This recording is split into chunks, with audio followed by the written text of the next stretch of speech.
Hello students, कैसे हैं आप सब लोग। उम्मीद करती हूँ सब अच्छे होंगे और स्वस्थ होंगे। मैं Meena Rana ICT virtual class में आपका स्वागत करती हूँ। स्टूडेंट्स, हम पढ़ रहे हैं क्लास 10th की हिंदी। हिंदी व्याकरण में हमने प्रीवियस लेक्चर में अलंकार शुरू किया था। अलंकार क्या होता है? अलंकार जिस प्रकार से स्त्रियां जो है आभूषणों का प्रयोग करती हैं, ऐसे ही काव्य रचना में हम अलंकारों का प्रयोग करते हैं। जैसे हम गहनों का यानी कि आभूषणों का प्रयोग करते हैं अपनी सुंदरता को बढ़ाने के लिए, ऐसे ही काव्य रचना की सुंदरता को बढ़ाने के लिए अलंकार का प्रयोग किया जाता है। तो यहाँ पर हमने आपको प्रीवियस लेक्चर में शब्दालंकार के बारे में बताया था और आज की क्लास में हम अर्थालंकार के बारे में पढ़ेंगे, लेकिन इससे पहले इसको रिवाइज करते हैं। तो देखिए, अलंकार का अर्थ होता है आभूषण, अर्थात सुंदरता बढ़ाने के लिए प्रयुक्त होने वाले वे साधन जो सौंदर्य में चार चांद लगा देते हैं। तो जिन साधनों से सौंदर्यता में चार चांद लग जाते हैं उन्हें हम अलंकार कहते हैं। ये भी काव्य रचना में, ठीक है। अब यहाँ पर कविगण कविता रूपी कामनी की शोभा बढ़ाने हेतु अलंकार नामक साधन का प्रयोग करते हैं। तो जो कवि हैं वो क्या करते हैं, वो किसी काव्य खंड में किसी काव्य की शोभा को बढ़ाने के लिए अलंकार का प्रयोग करते हैं, ठीक है। इसीलिए कहा गया है अलंकरोति इति अलंकार, ठीक है। अलंकार की परिभाषा जिन गुण धर्मों द्वारा काव्य की शोभा बढ़ाई जाती है उन्हें अलंकार कहा जाता है। तो अलंकार के यहाँ हमने दो भेद पढ़े हैं, अर्थालंकार और शब्दालंकार। अर्थालंकार को हम पढ़ चुके हैं, लेकिन एक बार फिर से हम इसे रिवाइज करेंगे। अर्थालंकार क्या होता है, शब्दालंकार, ठीक है। तो शब्दालंकार भाषा के व्यक्तिगत शब्दों का प्रयोग कर वाक्य के छंद, गति और अभिव्यक्ति को बढ़ाता है। इस अलंकार में शब्दों के चयन और संगठन से वाक्य प्रभावशाली बनता है और भाषा की सामर्थ्य को उजागर करता है। अब शब्दों, देखिए सिंपल सी भाषा में यदि हम सीखें जाने तो जिस शब्द जिसमें जो है शब्दों के द्वारा हम किसी काव्य की शोभा को बढ़ाते हैं तो वो आपके शब्दालंकार कहलाते हैं। इसके भी यहाँ भेद बताए गए हैं। शब्दालंकार के भी तीन भेद हैं। पहला अनुप्रास अलंकार, दूसरा आपका यमक अलंकार और तीसरा आपका श्लेष अलंकार। तो ये आपने प्रीवियस लेक्चर में देख लिया होगा। शब्दालंकार के तीन भेद, अनुप्रास अलंकार, यमक अलंकार और श्लेष अलंकार। अनुप्रास अलंकार क्या होता है? अनुप्रास अलंकार में एक ही वर्ण की आवृत्ति बार बार होती है। एक ही वर्ण की आवृत्ति से सुंदरता और मेलोडिक गति क्या होती है? एक सरल रैखिक गति। जब हम एक ही वर्ण की बार बार आवृत्ति करेंगे, बार बार बोलेंगे, तो हमारी जो बोलने की गति होगी वो मेलोडिक होगी, अर्थात एक सरल रैखिक होगी, ठीक है। तो ऐसे अलंकार को हम क्या कहते हैं? अनुप्रास अलंकार। सरल शब्दों में समझें तो ऐसा अलंकार जिसमें एक ही वर्ण की बार बार आवृत्ति हो उसे हम अनुप्रास अलंकार कहते हैं, ठीक है। उदाहरण के लिए यहाँ पर देखिए, चारु चंद्र की चंचल किरणें खेल रही थी जल थल में। तो देखो, चारु चंद्र की चंचल, तो देखो च वर्ण की बार बार यहाँ पर आवृत्ति हो रही है। पहला च, दूसरा च और तीसरा च, तो एक ही वर्ण की बार बार आवृत्ति हो रही है, तो इसमें आपका अनुप्रास अलंकार है, ठीक है ना। तो यहाँ इस उदाहरण में चौवर्ण की आवृत्ति से वाक्य की गति और समगति प्राप्त हो रही है। अन्य उदाहरण यहाँ पर रघुपति राघव राजा राम पतित पावन सीताराम। तो देखिए, रौ वर्ण की बार बार आवृत्ति हुई, रघुपति, राघव, राजा और राम अलग अलग हैं ये, और पतित पावन सीताराम। तो कई बार यहाँ पर रौ वर्ण की आवृत्ति हो रही है, इसलिए यहाँ पर आपका क्या है? अनुप्रास अलंकार है। और देखिए, ये पढ़ने में भी सुंदर लग रहा है, दिखने में भी। और देखिए, इसमें जब एक रैखिक गति आती है, मतलब एक सरल रेखा में जो आप गति बोल रहे हैं ना, तो रघुपति राघव, तो रौ का ही हम क्या कर रहे हैं? बार बार आवृत्ति कर रहे हैं, रौ वर्ण की ही हम आवृत्ति कर रहे हैं। नेक्स्ट है चारु चंद्र की चंचल किरणें खेल रही हैं जल थल में। तो इसमें चौ वर्ण की आवृत्ति हो रही है, इसमें चौ वर्ण की आवृत्ति हो रही है। नेक्स्ट है मुदित महपति मंदिर आई, मौ वर्ण की यहाँ पर आवृत्ति हो रही है। नेक्स्ट है मैया मोरी, मैं नहीं माखन खायूं, यहाँ पर मौ वर्ण की बार बार आवृत्ति हो रही है। हम इसे पढ़ चुके हैं, रिवीजन कर रहे हैं, इसलिए आपको एक बार जो है जल्दी से इसे रिवाइज कराएंगे। यमक अलंकार, यमक अलंकार एक प्रकार का अलंकार है जिसमें एक ही शब्द के अनेक अर्थ होते हैं। इस वाक्य का अर्थ प्रतिभावान और प्रतिरूपी होता है, जिससे भाषा में रुचिकर और विचित्रता आती है। तो एक वर्ण की जो है, अब कैसे, कनक कनक तैसौ गुनी मादकता अधिकाई, यहाँ पर कनक शब्द एक है लेकिन दो बार आया है, लेकिन हर बार इस कनक का अर्थ अलग अलग है। देखो देखने में तो कनक कनक एक जैसा ही तो लग रहा है, लेकिन दोनों के अर्थ जो है बिल्कुल भिन्न है। एक बार कनक यहाँ सोने के लिए आया है और दूसरी बार यहाँ पर कनक शब्द धतूरे के लिए आया है। तो दोनों ही बार कनक के अर्थ अलग हैं, इसलिए ये भाषा में, एक काव्य में जो है सुंदरता ला रहा है, एक प्रतिभा जो है, इस एक आकर्षण जो है एक प्रकार से इस काव्य में आ रहा है। कनक कनक तैसौ गुनी मादकता अधिकाय। ठीक है, तो यहाँ कनक शब्द का दोहरा प्रयोग होकर के उसकी धातु और स्वर्ण दोनों अर्थों में वाक्य को यहाँ पर संवादित किया गया है। ठीक है, चलिए नेक्स्ट है श्लेष अलंकार। श्लेष अलंकार एक अलंकार है जिसमें वाक्य में दोहरापन या अद्वितीयता दिखाई जाती है। इससे दो प्रकार के अर्थ होते हैं, इसमें जो है दो प्रकार के अर्थ होते हैं जो वाक्य को मजेदार और प्रतिरूपी बनाते हैं। यह अलंकार भाषा में खास पहचान बनाता है और पाठक का ध्यान भी आकर्षित करता है। जैसे देखिए यहाँ पर, रहीमन पानी राखिए बिन पानी सब सून, पानी गए न उबरे मोती मानुस सून। तो यहाँ पानी शब्द आपका जो है कितनी बार आया है, पानी शब्द जो है ना यहाँ पर, रहीमन पानी राखिए बिन पानी सब सून। अब दूसरा जो पंक्ति है काव्य की, इसमें जो पानी शब्द है ये अलग अलग अर्थ इस पानी के आए हैं। कौन कौन से अर्थ है, मोती के लिए अलग है, उसके बाद मनुष्य के लिए अलग है और आटे के लिए अलग है। तो देखो, रहीमन पानी राखिए बिन पानी सब सून, रहीमदास जी कहते हैं कि पानी गए ना उबरे मोती मानस चून, बिना पानी के इनका कोई महत्व नहीं है। अब कौन कौन सा पानी, मोती के लिए पानी जो है क्या है, चमक, मोती में चमक ना हो तो उसका कोई मोल नहीं होता है। मनुष्य में पानी यहाँ उसमें जो है उसके चरित्र, उसकी उदारता, उसमें जो मानवीय गुण है उसके लिए कहा गया है, उसके आचरण के लिए कहा गया है। और चून यानी आटे के लिए पानी जो है, जो जल होता है, जो पानी होता है जिसको हम पानी ही कहते हैं पीने वाला, तो उससे आपका जो है, आप सूखे आटे में उसे मिलाएंगे तो उससे क्या हो जाएगा, आपका आटा गूंथ जाएगा और आप उससे रोटी बना पाएंगे। तो बिना पानी के वो आटा, वो सूखा आटा भी जो है बेकार है, उसका आप रोटी नहीं बना सकते हैं, ना ही उसे आप खा सकते हैं।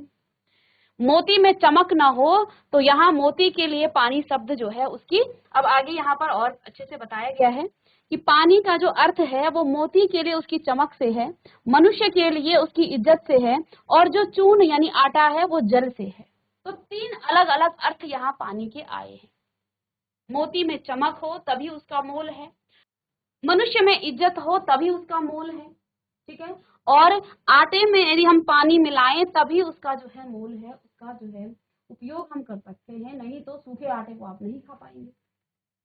ठीक है ना, तो इन सब के लिए यहाँ पानी के तीन अलग अलग अर्थ, यानी शब्द तो एक ही था लेकिन अलग अलग अर्थ यहाँ पर आए हैं। मोती चमक के लिए, मनुष्य में इज्जत होनी चाहिए, और इस आटे में जल की, यहाँ जल के अर्थ में यहाँ पर आया है। तो ये था आपका श्लेष अलंकार, जिसमें एक ही शब्द के अनेक अर्थ होते हैं अलग अलग संदर्भों में। तो मोती के संदर्भ में चमक, पानी का मतलब, पानी का अर्थ, मनुष्य के संबंध में पानी का अर्थ इज्जत से है, और चून यानी आटे के संबंध में यहाँ जल से है। ठीक है ना, चलिएगा नोट करें। और अब हम यहाँ पर अर्थालंकार शुरू करते हैं। अर्थालंकार वह अलंकार है जिसमें शब्दों या वाक्यांशों के अर्थ में विवेकशीलता दिखाई जाती है। इस अलंकार में वाक्य में छिपी मतलब की पहचान होती है, जिससे भाषा में एक प्रकार का अद्वितीयता उत्पन्न हो जाती है। चलिएगा अर्थालंकार की परिभाषा लिख लें। अर्थालंकार वह अलंकार है अर्थालंकार वह अलंकार है जिसमें शब्दों या वाक्यों के अर्थ में विवेकशीलता दिखाई जाती है। आगे उदाहरणों से और इसके भी भेद हैं, उनके माध्यम से हम इसे और अच्छे से जानेंगे। तो यानी कि यहाँ पर बेसिकली अर्थों पर आधारित होता है, जैसे कि शब्द से उसका जो नाम है अर्थालंकार। तो ऊपर तो हमने शब्दों के द्वारा जो है अलंकारों का प्रयोग किया, शब्दालंकार शब्दों के द्वारा किसी काव्य खंड की शोभा बढ़ाना शब्दालंकार। अब अर्थों के द्वारा हम क्या करेंगे, किसी काव्य की शोभा बढ़ाएंगे। चलिए तो देखिए, इस अलंकार में वाक्य में छिपी मतलब यानी कि उसके अर्थ, वाक्य में ही उसका मतलब छिपा होगा की पहचान होती है, जिससे भाषा में एक प्रकार की अद्वितीयता उत्पन्न हो जाती है। यानी कि किसी भी वाक्य में आप उसके अर्थ को समझेंगे, अर्थ को समझ करके उसमें एक विचित्रता आ जाती है, एक अद्वितीयता उत्पन्न हो जाती है। ठीक है, चलिए अब अर्थालंकार के भी यहाँ पर अलग अलग भेद हैं। अर्थालंकार के भी अलग अलग भेद हैं। पहला भेद उपमा अलंकार, दूसरा रूपक अलंकार, तीसरा उत्प्रेक्षा अलंकार, अतिशयोक्ति अलंकार और अंतिम यहाँ पर मानवीकरण अलंकार। 5 अलंकार यहाँ पर है। ठीक है, 5 यहाँ पर अलंकार, पांचों में अलग अलग प्रकार के चित्र भी दिए गए हैं। इन चित्रों को हम बाद में समझेंगे, पहले हम अलंकारों को समझ लें। उपमा अलंकार तुलना के माध्यम से समानता को उजागर करता है। हम तुलना करते हैं और समानता उजागर करते हैं। ठीक है, दूसरा रूपक अलंकार प्रत्यक्षता के माध्यम से अर्थ को गहराई से जोड़ता है, किसी का रूप देना है ना, तो ये रूपक अलंकार है। नेक्स्ट यहाँ पर आपका उत्प्रेक्षा अलंकार, संभावनाओं के माध्यम से कल्पना को प्रेरित करना, संभावनाओं के आधार पर कल्पना को प्रेरित करना। और अतिशयोक्ति अत्यधिक प्रशंसा और जोर देने के लिए बढ़ाता है। हम जो है जब किसी की अत्यधिक प्रशंसा करते हैं, अतिशयोक्ति अलंकार कहते हैं ना, मतलब उसमें बहुत ज्यादा हम जो है अत्यधिक उसमें बोल देते हैं कि भाई तुम तो इससे ऐसे हो वैसे हो, है ना, तो ये आपका अतिशयोक्ति, अत्यधिक बोलना, तो वो आपका क्या है, अतिशयोक्ति अलंकार। और नेक्स्ट आपका मानवीकरण अलंकार, मानवीय गुणों के प्रकृति को जीवंत बनाता है। यानी कि हम जो है प्रकृति को जो है मानवीय गुणों से क्या कर देते हैं, जोड़ देते हैं, है ना। तो ये 5 अलंकार लिखिएगा, उपमा अलंकार, रूपक अलंकार, उत्प्रेक्षा अलंकार, अतिशयोक्ति अलंकार और मानवीकरण अलंकार। 5 अलंकार हैं, उपमा, रूपक, उत्प्रेक्षा और अतिशयोक्ति और मानवीकरण अलंकार, ये 5 अलंकार है। ठीक है, चलिए पहला अलंकार उपमा अलंकार। तो यहाँ उपमा अलंकार क्या हो जाता है, उपमा अलंकार अर्थात तुलना या समानता, उपमा में उपमेय की तुलना उपमान से गुण, धर्म या क्रिया के आधार पर की जाती है। अब ये उपमेय और उपमान क्या है, इसको जान लेते हैं। वह शब्द जिसकी उपमा दी जाए, उपमान वह शब्द जिससे उपमान या तुलना की जाए। ठीक है, अब जैसे यहाँ पर समानतावाचक शब्द जैसे ज्यों, सम, सा, सी आदि यहाँ पर आ जाते हैं। समान धर्म वह शब्द जो उपमेय और उपमेय की समानता को व्यक्त करने वाले होते हैं। उदाहरण के लिए यहाँ पर आप देखिए, प्रातः नभ था बहुत गीला शंख जैसे, प्रातः नभ था बहुत गीला शंख जैसे। तो यहाँ उपमेय आपका नभ है और उपमान आपका शंख है। क्यों, प्रातः नभ था, नभ था बहुत गीला शंख जैसे, तो हम प्रातः नभ की क्या कर रहे हैं, तुलना कर रहे हैं किससे, शंख। यहाँ पर आपका उपमेय क्या हो जाएगा, नभ हो जाएगा और शंख आपका उपमान हो जाएगा। समान धर्म यहाँ पर क्या है, गीला, और इस पद्यांश में नभ की उपमा शंख से दी जा रही है, अतः उपमा अलंकार है। नभ की उपमा शंख से दी जा रही है। उदाहरण लिखिएगा तो इसकी परिभाषा आप लिखेंगे। तो यहाँ पर आपने दो चीजें देखी, एक है आपका उपमेय और दूसरा है आपका उपमान। ठीक है, तो इसको आप यहाँ लिख सकते हैं।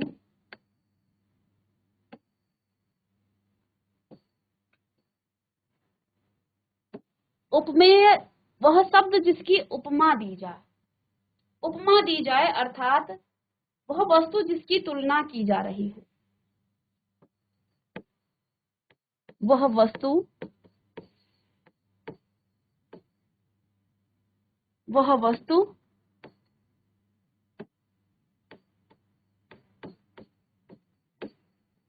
जिसकी तुलना की जाए या की जा रही हो, वह वस्तु जिसकी तुलना की जा रही हो उसे हम उपमेय कहते हैं। और तुलना आप किससे करते हैं? किसी प्रसिद्ध वस्तु से। ठीक है, तो वह प्रसिद्ध वस्तु, देखो प्रसिद्ध वस्तु हो सकती है या कुछ और भी हो सकता है, वो प्रसिद्ध होगी तभी तो उससे हम तुलना करेंगे। वह प्रसिद्ध वस्तु जिससे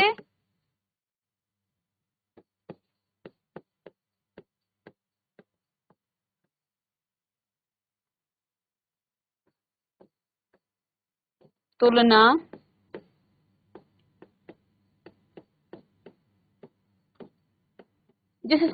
की जा रही हो, जिसकी तुलना की जा रही हो। और उपमान क्या होता है? जिससे तुलना की जा रही हो। ठीक है, अब जैसे यहाँ पर एक उदाहरण के लिए, सागर सा गंभीर हृदय हो, गंभीर हृदय हो, सागर सा गंभीर हृदय हो। अब आप देखिए, सागर से तो तुलना की जा रही है और किसकी तुलना की जा रही है? हृदय की। तो उपमान आपका क्या है? सबसे पहले तो हम उपमेय देखेंगे इसमें। तो उपमेय तो यहाँ आपका क्या है? हृदय है, क्योंकि हम हृदय की तुलना कर रहे हैं। हृदय की तुलना हम किससे कर रहे हैं? सागर से कर रहे हैं। तो उपमान आपका क्या हो जाएगा? ये चीजें समझना जरूरी है। उपमेय और उपमान क्या होता है? तो उपमान आपका सागर हो गया है, क्योंकि हम सागर से तुलना कर रहे हैं। हमने क्या कहा था? वह वस्तु जिसकी तुलना की जा रही है, वो वस्तु हो सकता है या कोई भाव हो सकता है ना? तो हम हृदय की तुलना किससे कर रहे हैं? सागर से कर रहे हैं। तो हृदय की तुलना कर रहे हैं क्योंकि हृदय आपका क्या हो जाएगा? उपमेय हो जाएगा। और किससे कर रहे हैं? सागर से कर रहे हैं। तो सागर आपका यहाँ पर उपमान हो जाएगा। सागर सा गंभीर हृदय हो, का नहीं, सागर सा हो जाएगा यहाँ पर। सागर सा गंभीर हृदय हो। ठीक है, तो अब जब उपमेय, जहां पर किसी उदाहरण में आप पढ़ेंगे, किसी काव्य में पढ़ेंगे कि उपमेय और उपमान दोनों की तुलना की जा रही हो, तो वहां पर आपका उपमा अलंकार होता है। अब इसके नेक्स्ट जो आपके अलंकार के भेद हैं उनको हम नेक्स्ट क्लास में डिस्कस करेंगे। तो बच्चों मिलते हैं नेक्स्ट लेक्चर में, तब तक के लिए थैंक यू।